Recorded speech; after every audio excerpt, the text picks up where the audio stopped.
Good morning. Just wanted to give a quick update. It's been a while since I've done a video update about what's going on with us, and we've had a lot of different stuff going on over the last couple of months. Um, the first big thing is that we have actually had both of our kids move out of the house, so now we have no kids in the house. Some people may not know it, but Henry was actually with us whenever AJ was killed. He actually watched it happen along with me, and Jennifer was in the yard, and also our neighbor who's 18 years old was there as well. And watching his brother die has had a pretty profound impact on him in terms of just PTSD and other things. And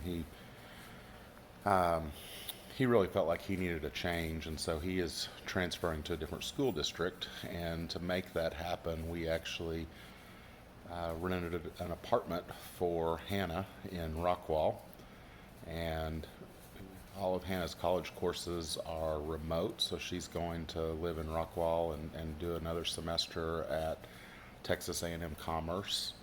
And Henry is going to live with her during the week and go to Rockwall Heath High School. So that's not something that I would have ever considered a possibility or even an option a year ago, but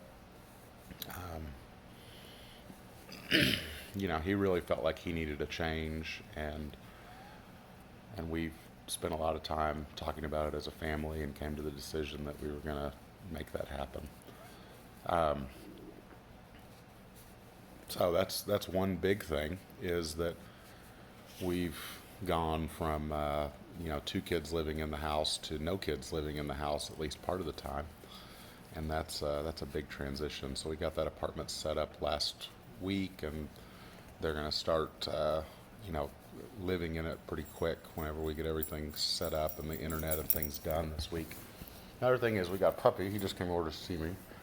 This is Bruno. He's some sort of Chihuahua Terrier mix, and he's being really good right now, but he's not always good. He's kind of a little turd a lot of the time, but I guess it's morning time, so he's in a good mood and he's being sweet. And then we are also dealing with our oldest dog, who is at the vet right now on pain medication, and we're weighing the decision of whether or not we need to put him down. So, appreciate our thoughts and prayers as we deal with that. We've had him for 11 years, and he was a rescue. We don't know exactly how old he is, but he's somewhere between 14 and 15 years old is our best guess, and he's got a back problem that can't really be fixed, so they've got him on an IV pain drip and trying to do IV steroids, and we'll see if we can get him to where he can walk again and make it for a few more months with us. But if he's not able to get up and around by the end of the weekend, he's probably going to leave us with a tough decision of what to do with him. Jennifer and I are doing well, and one of the things that's really had a big impact on us is something that she latched onto very early in the grief process, and that was actually out of a devotional, but it was talking about the fact that everybody grieves differently, and when you're going through a grieving process, you have to have grace with the other people that are going through the same process with you. This kind of ties into the situation with Henry, and it's certainly tied into the situation with Jennifer and I quite a bit. There are times whenever I'm busy and moving a million miles a minute, and there's times whenever I just want to go to bed. There's times whenever I'm okay, and there's times when I'm angry. That's the full gamut of emotions. And Jennifer's been the same way, and so have both of our kids. And you can't expect someone around you to react exactly the same way that you do to a situation. And I think that's true not only in something as extreme as the death of a child, but also just in day-to-day life. Things as common as having a change in your job or whatever. You may have a change in job status, and one person's very worried about the money, the other's worried about something else, and you get angry with each other because you're not on the same page about your concerns. So I think that's a good message to give to everyone.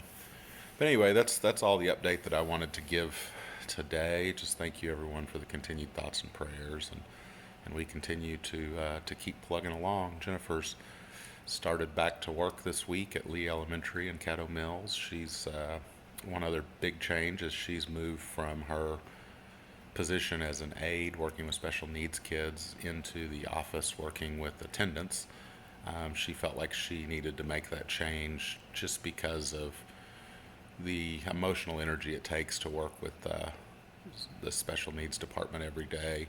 She was concerned that she just wasn't ready for that level of emotional commitment this semester, and so this change is a good way for her to get back to work, get out of the house, be around all the people that she likes to be with at the school, but not have the stress of being in a classroom and dealing with children that require so much attention. So that's all I've got. Thank you very much.